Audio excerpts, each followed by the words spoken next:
الشیطان الرجیم بسم اللہ الرحمن الرحیم سورہ البقرہ آیت نمبر 177 177 آیت البر کہتے ہیں اس کو سورہ بقرہ آیت نمبر 177 177 أعوذ بالله من الشيطان الرجيم اعوذ باللہ من الشیطان الرجیم بسم الله الرحمن الرحيم بسم اللہ الرحمن الرحیم ليس البر أن تولوا لیس البر ان تولوا وجوهكم قبل المشرق وجوهكم قبل المشرق والمغرب المغرب ولكن البر ولكن البر اعوذ باللہ من الشیطان الرجیم بسم اللہ الرحمن الرحیم اشہد ان لا الہ الا اللہ واشہد ان محمدا عبدہ ورسولہ رب زدنی علما رب زدنی علما رب زدنی علما رب اشرح لی صدری ویسر لی امری واحلل عقدۃ من لسانی یفقهوا قولی الحمدللہ رب العالمین والصلاة والسلام علی رسولہ الکریم درود شریف سارے پڑھیں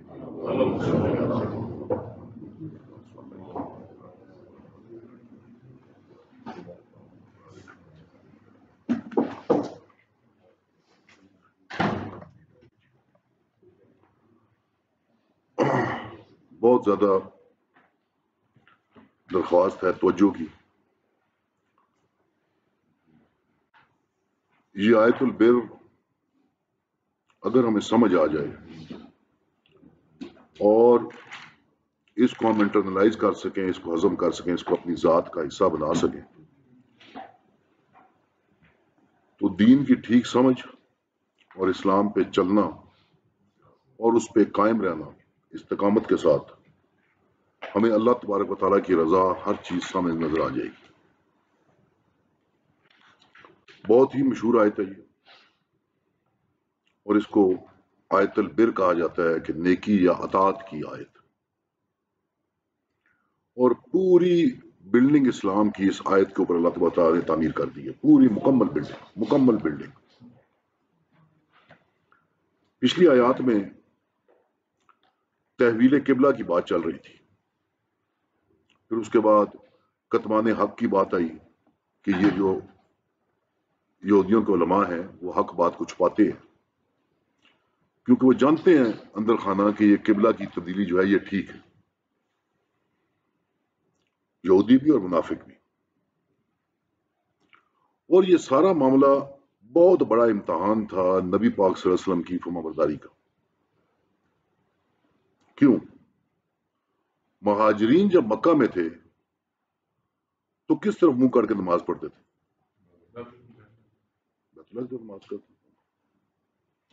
اور جب وہ مدینہ آئے تو پھر کس طرف منہ کر کے نماز پڑھنے کا حکم تھا؟ بیت المقدس کی طرف. جب وہ مدینہ آئے اب ان کو بیت المقدس کی طرف منہ کر کے نماز پڑھنا تھا. ان کے لیے یہ بہت بڑی تکلیف کی بات تھی کیونکہ خانہ کعبہ ہمیشہ سے ان کے لیے ایک بہت بڑی اہمیت رکھتا تھا، لہٰذا ان کا بہت بڑا تھا امتحان کہ خانہ کعبہ کی طرف کمر کریں اور منہ کریں بیت المقدس کی طرف. تو یہ پہلا امتحان جو ہے یہ مہاجرین کا تھا. پھر تقریباً 6 ماہ بعد حکم ہوا کہ اپنا منہ جو ہے وہ خانہ کعبہ کی طرف کر لیں. اب کس کا امتحان شروع ہو گیا یہاں پہ؟ اب آزمائش کس کی تھی؟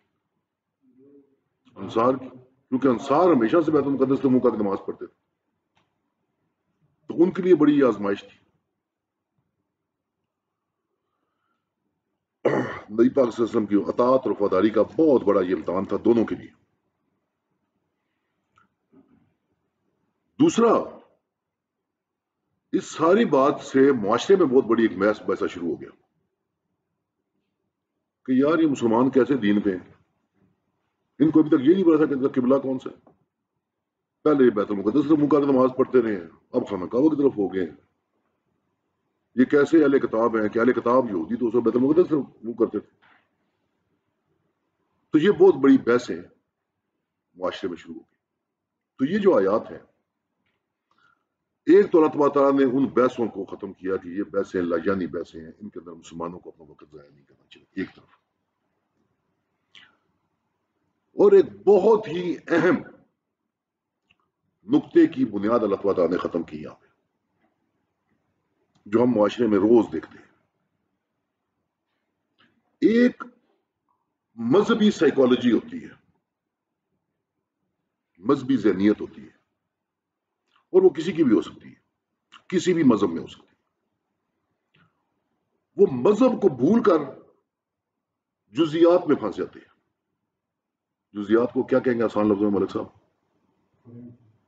فروئی چیزیں، چھوٹی باتیں جو ہے نا، ان کے اندر پھنس جاتے ہیں اور اس کو مکمل مذہب سمجھ لیتے ہیں۔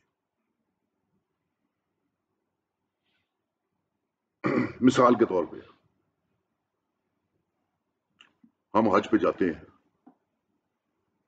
تو بیشتر لوگ یہ گنتی کہ میں نے کتنے طواف کیے ہیں، میں نے کتنے عمرے کیے ہیں، میں اس کو جا کے حجر اسود کو چوما ہے، میں نے کتنی چوما، یہ ہمارا کل مقصد بن جاتا ہے اس حج پہ، اور ہم یہ بھول جاتے ہیں کہ حضرت ابراہیم کی کون سی سنتیں ہیں جن کی وجہ سے اس حج کو ترتیب دیا گیا، اور نبی پاک صلی اللہ علیہ وسلم کی فتح مکہ اور وہ جو بڑی فتح تھی اس کا کیا ریلیشن شپ ہے اس پوری عبادت کے ساتھ، اور اس سے بڑھ کے یہ کہ یہ ہمیں کس چیز کی ایکسرسائز کرائی جا رہی ہے، کیا یہ ہمیں قیامت کی ایکسرسائز تو نہیں کرائی جا رہی؟ کفن والا لباس، بندوں کا ڈھیر، عرفات کی طرف بھاگنا، عرفات میں ٹھہرنا، اللہ سے مناجات کرنا، کیا یہ ہمیں قیامت کی پریکٹس تو نہیں کرائی جا رہی؟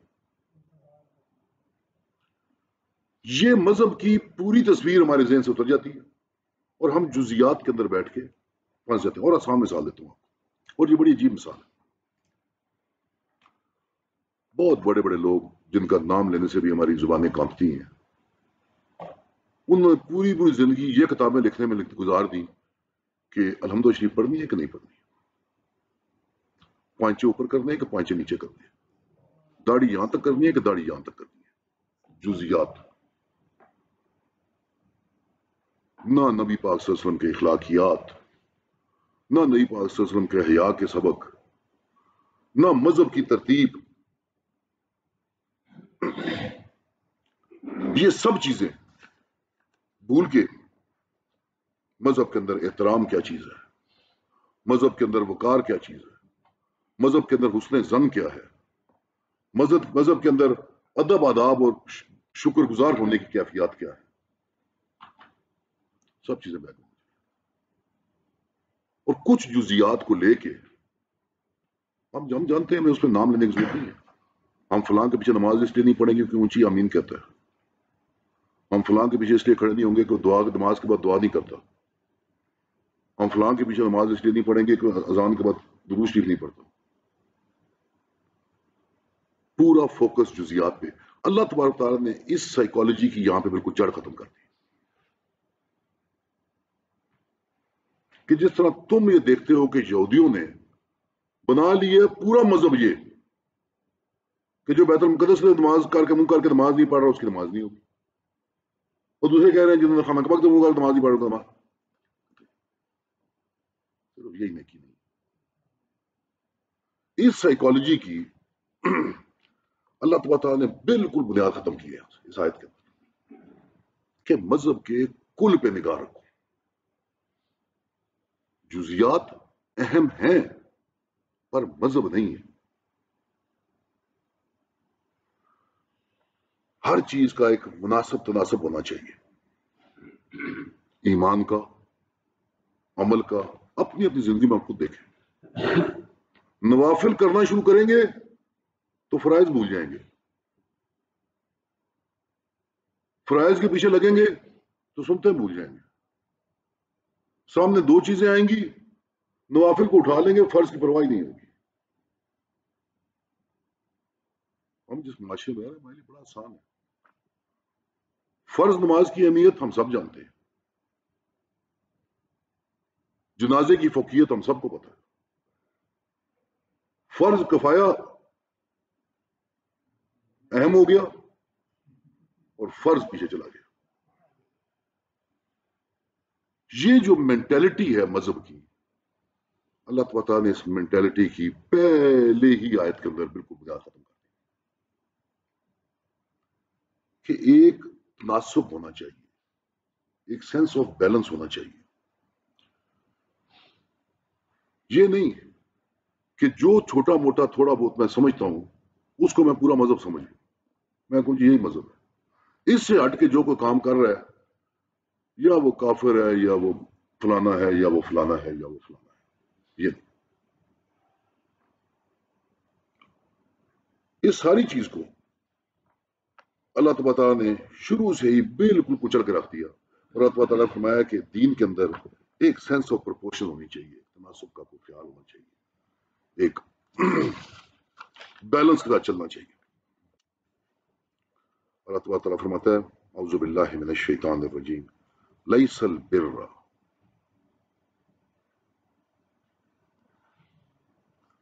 ان تولوا وجوہکم قبل المشرق والمغرب. نیکی یہ نہیں ہے کہ تم نے اپنا رخ مشرق کی طرف کر لیا یا مغرب کی طرف کر لیا. لیکن یہ آیت بڑی خوبصورت ہے، یہ آیت بڑی خوبصورت ہے. میں یہ آپ کہتا ہوں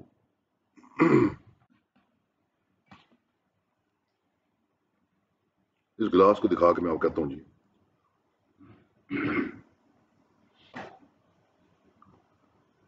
یہ پانی ہے، ایک اسٹیٹمنٹ ہے کہ یہ پانی ہے. یا میں کہتا ہوں کہ صرف یہی پانی ہے. دونوں اسٹیٹمنٹ سے فرق ہے. جب میں یہ کہتا ہوں کہ یہ پانی ہے اور جب میں کہتا ہوں کہ یہ صرف یہی پانی ہے، یا جب میں کہتا ہوں کہ یہ پانی نہیں ہے، یا میں کہتا ہوں کہ صرف یہی پانی نہیں ہے، دونوں بیان میں فرق ہے. دونوں بیان میں ترجمے میں یہ آپ کو چیز اتنی کلیئر نہیں آئے گی. اس کا اسلوب یہ ہے عربی میں کہ نیکی صرف یہی نہیں ہے کہ تم اپنا رخ کر لو مشرق کی طرف یا مغرب کی طرف. That is not the only نیکی، that is not the only اطاعت. یہ بھی اطاعت ہے، یہ بھی نیکی ہے، لیکن صرف یہی نیکی نہیں ہے. یہ جزیات ہے، یہ دین کی مذہب کی جزیات ہے کہ تم منہ کر لو مشرق کی طرف یا مغرب کی طرف. اس کی اور بھی نیکیاں ہیں. لہذا تم اپنی ایک سینس آف پروپورشن رکھو، ایک تناسب کا ذہن کے اندر خیال رکھو.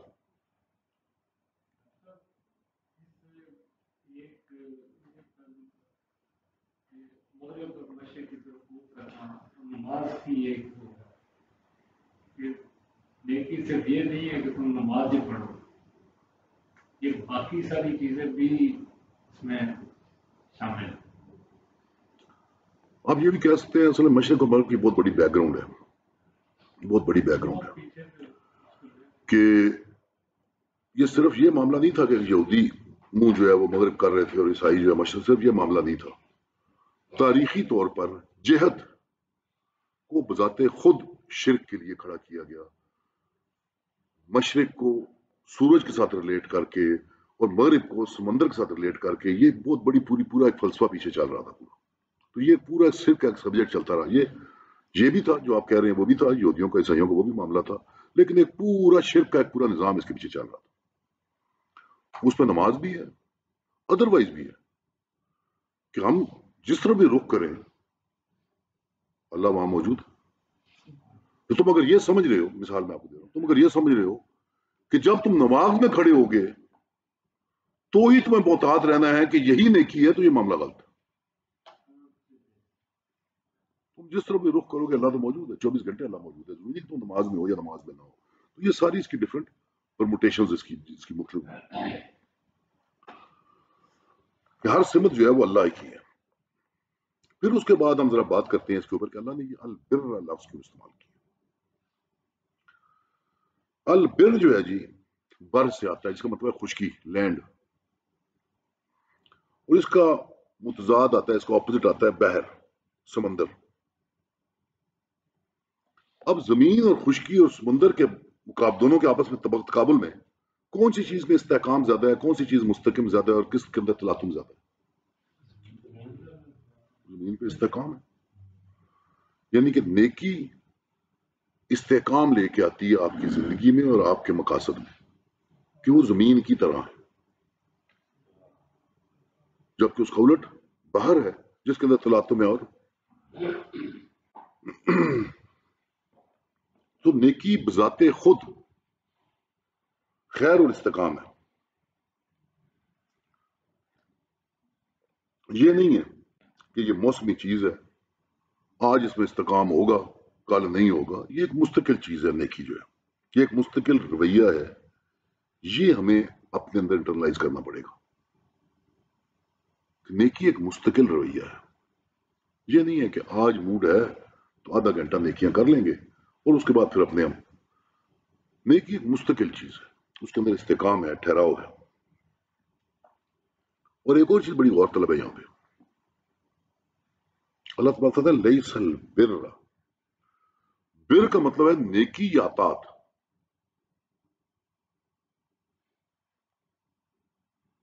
جبکہ نیک آدمی کے لیے لفظ استعمال ہوتی ہے بار یا ابرار. ان الابرار فی نہیں، نیک آدمی. اللہ نے نیک آدمی نہیں کہا. نیک آدمی اگر اللہ نے کہنا ہوتا، نیک شخص کہنا ہوتا تو بار استعمال ہوتا، جمع استعمال ہوتا، ابرار استعمال ہوتا. اللہ تعالیٰ نے لفظ استعمال کیے بر.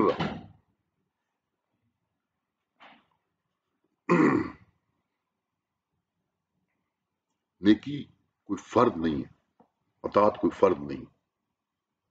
یہ ایک آئیڈیالوجی ہے، ایک خیال ہے، ایک تخیل ہے.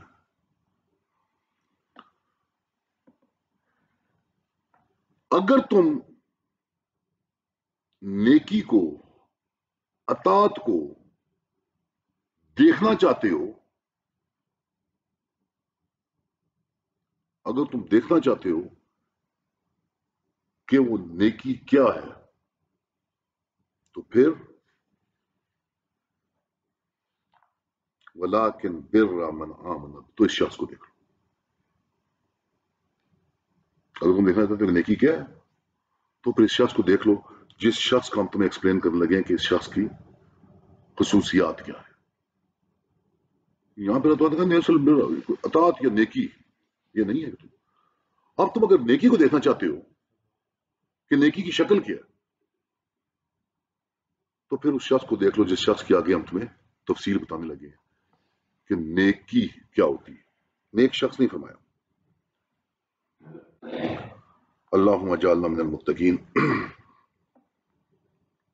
اب اللہ تعالیٰ یہاں سے یہ بنیاد بنانے کے بعد کہ ایک تو اپنے ذہن کے اندر پرسپیکٹو سیٹ کرو، ہر چیز کو ایک جزو کو کل نہ بنا لو، اور پھر یہ کہ اگر تم دیکھنا چاہتے ہو کہ نیکی کی شکل و شبات کیا ہے. اب اللہ تعالیٰ اس عمارت کی تعمیر شروع کر رہے ہیں جس عمارت کو ہم کہتے ہیں اسلام یا ایمان. عمارت کی جب تعمیر شروع کرتے ہیں کسی بھی عمارت کی تو سب سے زیادہ ابتدائی اور دھیان رکھنے والی چیز کیا ہوتی ہے کہ بنیاد کو مضبوط کیا جائے. اچھا بنیاد بڑی عجیب چیز ہے، بنیاد بڑی عجیب چیز، اس پہ ذرا غور کرنا. بنیاد نظر نہیں آتی. بنیاد مضبوط ہوگی تو عمارت مضبوط، بنیاد کمزور ہوگی تو عمارت کمزور. جتنی زیادہ محنت اور کوشش اور لگن سے بنیاد بنائی جائے گی اتنی مضبوط عمارت کھڑی ہوگی. لیکن آپ کبھی بھی نہیں کہہ سکیں گے کہ یہ جو ہے جی بڑی خوبصورت بنیاد ہے.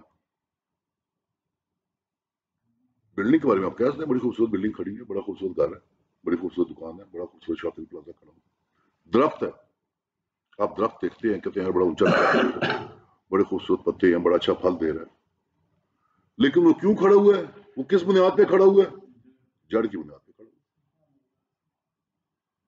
آندھی اور طوفان میں کیوں کھڑا رہے گا؟ اگر جڑ مضبوط ہوگی. تو اب اصل طاقت ہے جڑ، لیکن جڑ نظر نہیں آتی. اصل کام جو آپ کو طوفانوں سے بچا کے رکھے گا جتنا آپ نے جڑ پہ کام کیا. وہ جڑ جو نظر نہیں آ رہی، اس کو آپ عقیدہ کہہ لیں یا ایمان کہہ لیں، تو اس جڑ کی تعمیر اللہ شروع کر رہا ہے. فرمایا ولیکن بر، نیکی ہے کیا، من آمن باللہ، جو ایمان لے کر آئے اللہ. سب سے پہلے جب آپ نے شروع کرنی ہے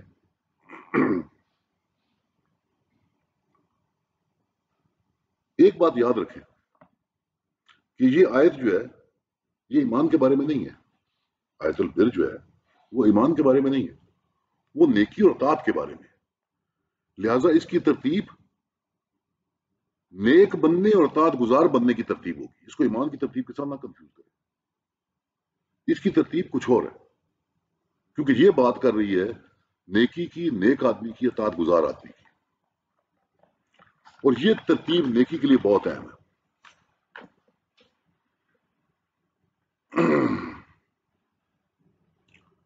جب بھی ہم نیکی کا سوچتے ہیں، ایک اور وہ بڑا عجیب سا ہمارا کانسیپٹ ہے، اس میں ہمیشہ آپ کو پتا ہے مجھے تھوڑا سا اعتراض رہتا ہے. ہم جب بھی نیکی کرنا چاہتے ہیں تو کیوں نیکی کرنا چاہتے ہیں؟ کیوں نیکی کرنا چاہتے ہیں؟ بنیادی وجہ اس کی کیا ہوتی ہے؟ آخر بھی وہ ایک بنیادی چیز تو ہم اللہ کو راضی کرنا چاہتے ہیں. تو کہ اللہ راضی ہو جائے، اللہ خوش ہو جائے ہم سے. وہ بھی ہے کہ ہم جنت دوزخ کے لالچ میں یا ڈر میں کرتے ہیں، لیکن سب سے بنیادی ہے نا صحابہ کرام کا سب سے بڑا گول کیا تھا؟ کہ اللہ ان سے راضی ہو جائے. اسی لیے ہم صحابہ کے بارے میں ہم کیا کہتے ہیں؟ رضی اللہ عنہ. ہم دعا کرتے ہیں کہ اللہ یہ جس گول کے پیچھے اپنی جانیں بیچ دی، قرآن میں ہمیں پتہ لگتا ہے اپنی زندگیاں بیچ دی، اللہ تعالیٰ تو ان سے راضی ہو جائے، اللہ تعالیٰ ان سے خوش ہو جائے. تو سب سے بڑا گول جو ہے وہ ہے اللہ کو خوش کرنا، اللہ کو راضی کرنا. میں اس لیے نیکی کر رہا ہوں کہ اللہ خوش ہو جائے. اب یہ اس کو ہم جب پڑھتے ہیں قرآن تو اس کو ہم احسان کا درجہ کہتے ہیں. کوئی بھی کام خالصتاً اللہ کو راضی کرنے کے لیے کرنا، احسان جسے کہتے ہیں، یہ احسان کا درجہ ہے کہ سب سے خوبصورت نیکی تب ہے من آمن باللہ، جو اللہ پہ ایمان لے کر آئے. اب یہ وہ بنیاد ہے جہاں پہ ہماری بنیادوں کے اندر کمزوری ہے، کیونکہ ہم سب زیادہ تر والدین ہیں، ہمارا کام اپنی تربیت بھی ہے اور اپنی اولاد کی تربیت بھی ہے. ہم نے اولاد کو بتا دیا کہ جی اللہ ایک ہے، اللہ کے ساتھ کوئی معبود نہیں. پہلا کلمہ کیا ہے؟ طیب. کیا لا الہ الا اللہ محمد رسول اللہ. کیا مطلب ہے اس کا؟ اللہ ایک ہے، محمد اس کے رسول ہے. جبکہ اللہ فرما رہا ہے کہ لا الہ،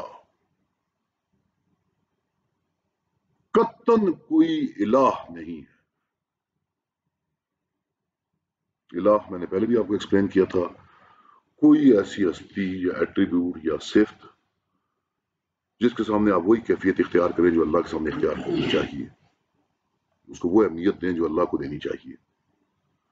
چاہے وہ آپ کے والدین ہوں، چاہے وہ آپ کے بہن بھائی عزیز و اقارب برادری ہو، چاہے وہ آپ کے استاد ہوں، چاہے وہ آپ کے لیڈر حضرات ہوں، چاہے وہ آپ پیسہ ہو، چاہے گھر گاڑی بلڈنگ ہو، چاہے کوئی آئیڈیا یا فلسفہ ہو،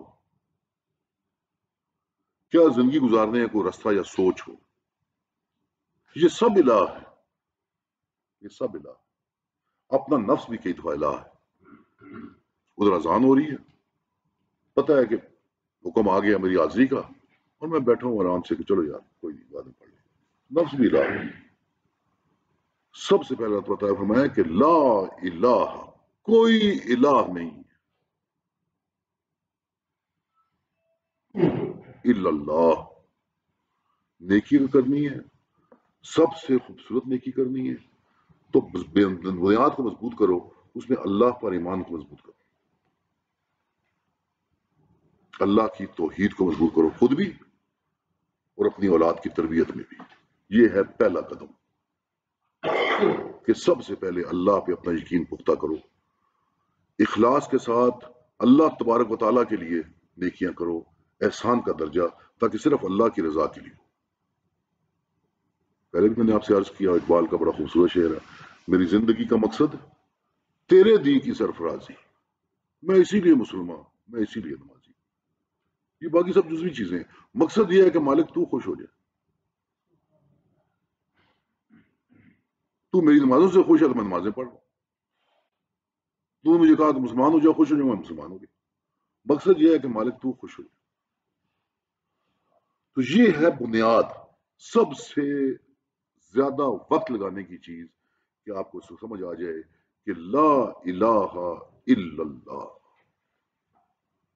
میں اکثر بات کرتا ہوں، ہم لوگ چونکہ تاریخ کا مطالعہ بھی اتنا نہیں ہوتا، پھر خاص طور سیرت میں بار بار کہہ چکا ہوں کہ سیرت کے اوپر ہمیں دھیان دینے کی ضرورت ہے. ابتدائی دنوں میں سیدنا بلال، ان لوگوں پہ جو بہت سختیاں اور مصیبتیں جو ہوتی تھی، تو کون سا جملہ تھا جو کافروں کو پسند نہیں آتا تھا؟ اللہ کو تو بھی مانتے تھے. احد، قطن کوئی اور کچھ نہیں ہے سوائے اللہ. احد، یہ جملہ تھا جس سے کفار کو آگ لگ جاتی. وہ کہتے اللہ بھی ٹھیک ہے، لیکن اور بھی الہ ہے، معاشرے میں مقام ہے، پیسہ ہے، کاروبار ہے، یہ باقی چیزیں بھی امپورٹنٹ ہیں، بت ہیں. لیکن جب مسلمان کہتے تھے کہ احد، تو ان کو خون چڑھتا تھا دماغ کی طرف. غزوہ بدر کے اندر میں پہلے بھی آپ سے ذکر کر چکا ہوں. غزوہ بدر میں ہمارا نعرہ کیا تھا؟ یا اللہ اکبر تو ہم نے بعد میں کہنا شروع کیا. غزوہ بدر کے اندر ہمارا نعرہ مسلمانوں کا جو تھا، احد احد، بالکل یکتا ہے، بالکل تنہا ہے، کوئی نزدیک اس کے نہیں آ سکتا.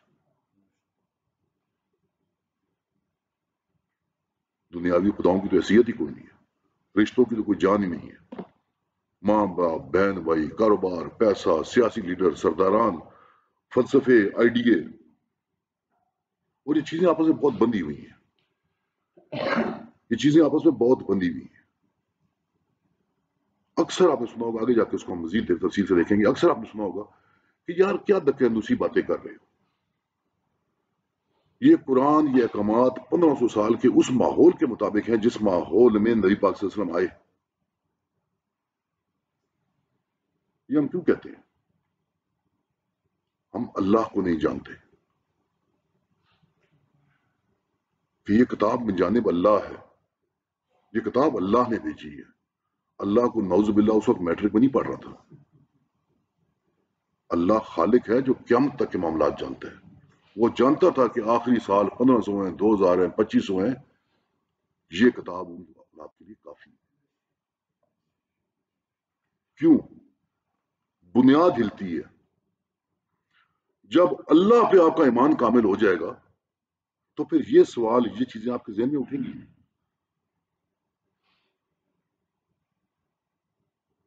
حجاب کیوں جی؟ حجاب تو اس وقت تھا جی جس وقت کافر مسلمان اکٹھے رہتے تھے جی. بہت ساری ایسے کئی سوال ہیں. بنیاد کی کمزوری سے اٹھتے ہیں سوال. یہ جب آپ کی بنیاد پہ کام ہوگا، جو میں بار بار کہہ رہا ہوں کہ مقصد اس آیت کو بیان کرنے کا یہی، تاکہ ہم بطور فرد، بطور والدین، بنیاد کی اہمیت کو سمجھ جائیں، بچوں کی تربیت میں اس کا رول سمجھ جائیں. نیکی کا بڑا ترین درجہ یہ ہے کہ اللہ پر ایمان. نیکی کی بڑی قسمیں ہیں. ہر شخص نے اپنے ذہن کی تسکین کے لیے، اپنی فطرت کو آرام دینے کے لیے اپنا تصور نیکی کا جزیات کا بنایا ہوا. ہر ایک نے بنایا ہوا، ہر ایک نے بنایا ہوا. آپ دیکھ لیں، ہمارے اپنے معاشرے میں دیکھ لیں، جسم فروشی کرنے والے بھی جا کے جیل کے اندر دیگیں دے کے آتے ہیں کہ یہ نیکی کا کام ہے، ہماری گناہ اس سے کم ہو گئے. ہر ایک کا ایک کانسیپٹ ہے، ہر ایک کا ایک کانسیپٹ ہے. حرام کھانے والا وہ جا کے سرٹن دروازوں کے نیچے سے گزر رہا ہے کہ جی میں جنت دروازے سے گزر کے آ گیا. ہر ایک نے ایک کانسیپٹ نیکی کا بنایا ہوا ہے. ہر ایک نے، آپ نے، میں نے، ہم سب نے. اللہ بتا رہا ہے کہ میرے نزدیک نیکی کیا ہے. یہ تو تمہارے خیال ہے نیکی، تمہارا خیال ہے کہ میں نے یہ کر دیا، میں نے یہ کر دیا، میں نے یہ کر دیا. اب سنو کہ نیکی ہے کیا.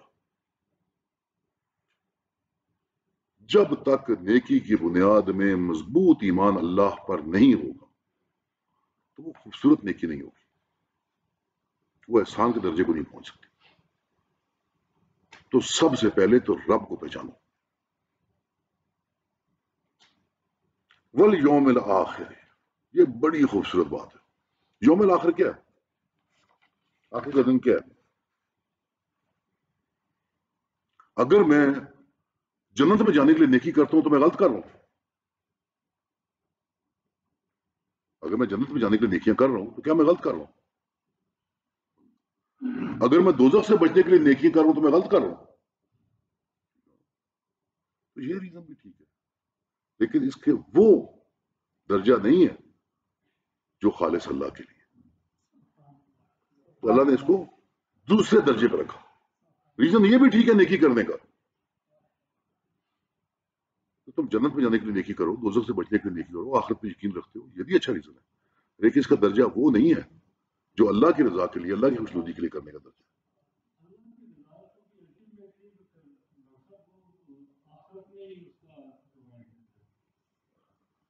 ڈیبیٹیبل ہے. میں تو نہیں کہہ سکتا کہ اللہ کیا کرے گا. میں تو بالکل واقف نہیں ہوں اللہ کی ذات سے. مجھے نہیں پتا کہ اللہ یہ جو میں بیٹھا ہوں، اللہ یہ میں اللہ کے نام کے تحت بیٹھا ہوں یا اللہ کی سزا کے تحت بیٹھا ہوں، مجھے کچھ پتا نہیں. میں اللہ کی ذات کی کسی ریزن کو نہیں جانتا. میں اپنی پرسیپشن کو جانتا ہوں. میرا تو خیال ہے کہ میری زندگی اگر کمفرٹیبل ہے، میری اولاد اگر اس میں بردار ہے، میرے پاس پیسہ کھانے کے لیے کافی ہے، میں رات کو بھوکا نہیں سوچتا ہوں، تو میں سنتا ہوں، میں تو سنتا ہوں میرا اللہ مجھ سے بہت راضی، مجھ سے بہت خوش ہے. مجھے نہیں پتا. جی جی. اگر ہم نیکی کریں کہ ہم نے جنت میں جانا، دوزخ سے بچنا ہے، تو یہ ہمیں مزدوری ہوئی. نیکی کے بعد مزدوری. میری ایک مثال ہے. ٹھیک. تو اگر ہم یہ بولیں کہ ہم نے اللہ کی رضا کے لیے کرنا ہے، تو پھر وہ مزدوری اللہ ڈیسائیڈ کرے گا. وہ جنت اور اس سے نہیں ہے، وہ مزدوری اللہ ڈیسائیڈ کرے گا. جس طرح وہ پھر اقبال کا بڑا خوبصورت شعر ہے، تو ابھی راہ گزر میں ہے. تو حور و خیام سے گزر، یہ حوروں کے لالچ سے، یہ خیموں کے لالچ سے، ان سے آگے نکل. تو ابھی راہ گزر میں ہے، تیرا بھی بڑا منزل ہے. جس طرح شاہ صاحب کہہ رہے ہیں، ہمیں کیا پتا کہ اللہ نے کیا کیا انعامات رکھے ہوئے. تو آگے حوراں پھنس گیا، تو خیمے پھنس گیا. پتا نہیں کہ مالک نے کیا کیا. تو کہنے کا مقصد یہ ہے، لیکن یہ بھی نیکی ہے. جنت کے لیے عمل کرنا، دوزخ سے بچنے کے لیے عمل کرنا، یہ بھی نیکی ہے. لیکن بہرحال اس کا وہ درجہ. اچھا، یہ بڑی ایک اور مزدار کام ہے. آپ جنت کے لیے جانے کے لیے اور دوزخ سے بچنے کے لیے نیکیاں کریں گے تو کیا ہوگا؟ اس سے آپ کے فزیکل افیکٹ کیا ہوگا؟ آپ کا ایمان بہتر ہوگا، ایمان بڑھتا جائے گا، آپ کا عمل آپ کا بہتر ہوتا جائے گا، آپ کا عقیدہ بہتر ہوتا جائے گا. جب عقیدہ اور ایمان بڑھے گا تو خود بخود اللہ سے محبت بڑھے گی. تو آٹومیٹکلی آپ کی اللہ سے محبت بڑھے گی.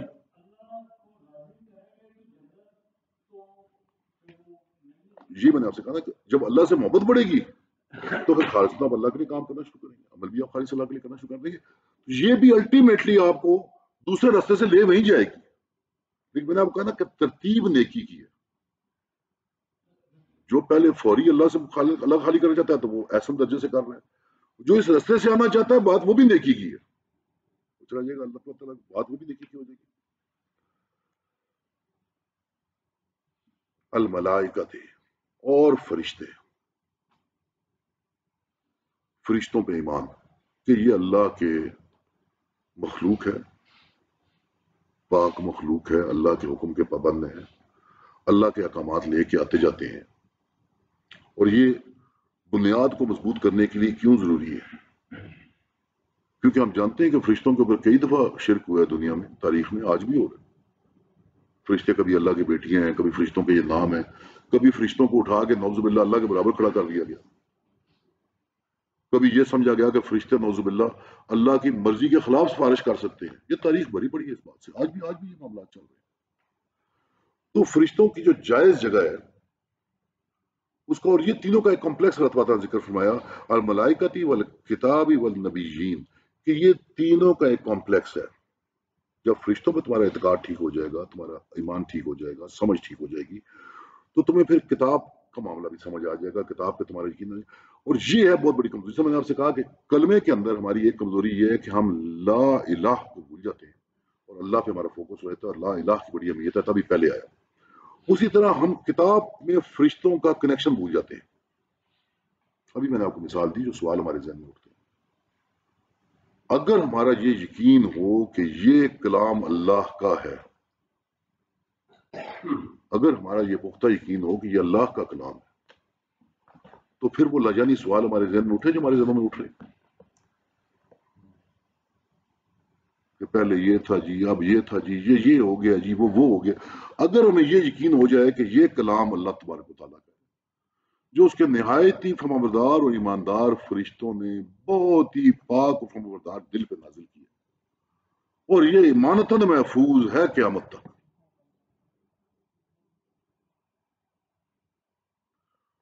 یہ بہت سارے فلسفے جو ہمارے ذہن میں آتے ہیں ان سے ہماری جان چھوٹ جائے کہ نہ چھوٹ جائے. تو یہ جو کمپلیکس ہے فرشتوں کا، کتاب کا اور نبیوں کا، یہ ہماری نیکی کو، کیونکہ ہمیں نبیین نے بتایا آخرت کے بارے میں، سزا جزا کے بارے میں، تو یہ ایک بڑا پاورفل موٹیویشن بن جاتی ہے.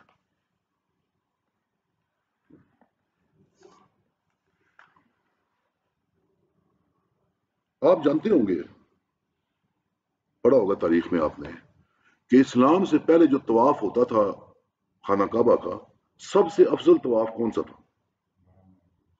ننگا ہو کے طواف. اب مثال کے طور پہ ہم اسی دور میں ہیں اور میں ایک ننگے حاجی کو دیکھ رہا ہوں، میں اس سے جا کے پوچھوں بھائی کیوں ننگا طواف کر رہے ہو، وہ کیا کہے گا، کیا جواب ہوگا اس کا؟ میں کیوں ننگا طواف کر رہا ہوں؟ اللہ کو خوش کرنے کے لیے کہ یہ سب سے بڑا طواف ہے، یہ سب سے بڑا طواف ہے، میں اللہ کو خوش کرنے کے لیے کہا. اور پھر میں اگر اسے پوچھوں کہ تجھے کس نے بتایا تو اس کا جواب کیا ہوگا؟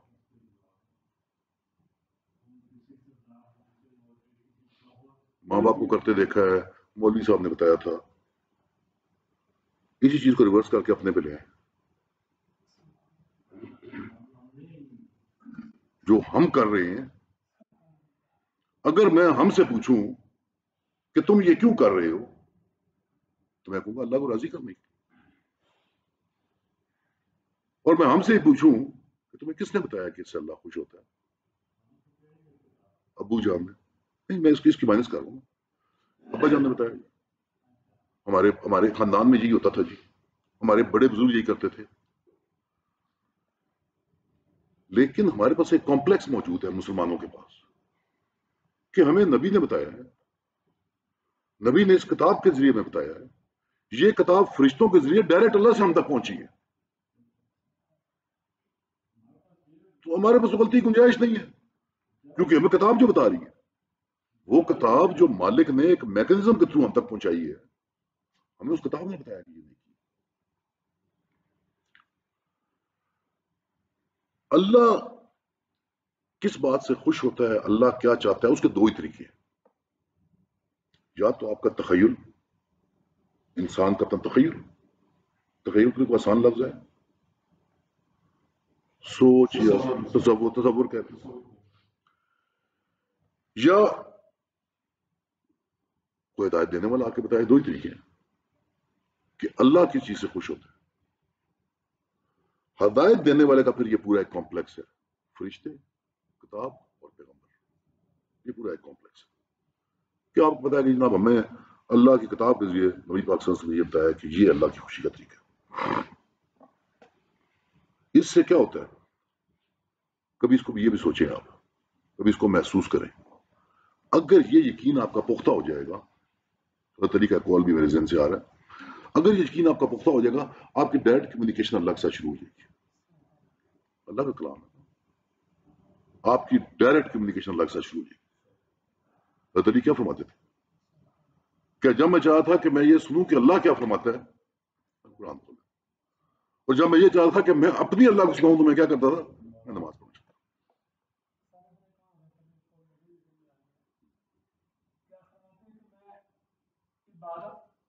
دوزخ کے ڈر سے نہیں کرتا، بالکل ٹھیک، اور نہ میں عبادت جنت کے شوق سے کرتا ہوں. بالکل ٹھیک، میں عبادت اس لیے کرتا ہوں کہ میرا اللہ اس لائق ہے. بالکل بالکل. اب یہ بھی تقوی ہے. اب یہ دیکھیں کہ یہ جو کمپلیکس ہے فرشتوں کا، کتاب کا اور نبیین کا، یہ در حقیقت ہمارا وائرلیس کمیونیکیشن نیٹ ورک ہے اللہ کے ساتھ. اس میں اگر کہیں کمی بیشی آئے گی، کسی بھی جگہ کمی بیشی آئے گی، اس کے اوپر ایمان لانے میں تو وہ ہمارا کنیکشن جو ہے وہ کٹ جائے گا. یہ عقیدے کی بنیاد بنانے کے بعد یہ بنیاد تیار ہو گئی ہے مسلمان کی، اس بلڈنگ کی فاؤنڈیشن تیار ہو گئی. اللہ تعالیٰ نے فاؤنڈیشن ورک مکمل کر دیا. آخر دعوانا ان الحمدللہ رب.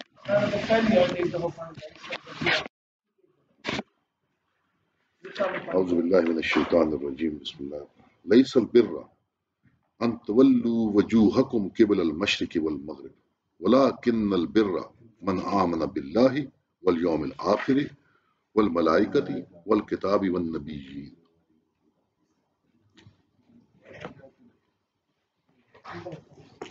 آمين. الحمد لله رب العالمين والعاقبة للمتقين والصلاة والسلام على سيد الأنبياء والمرسلين.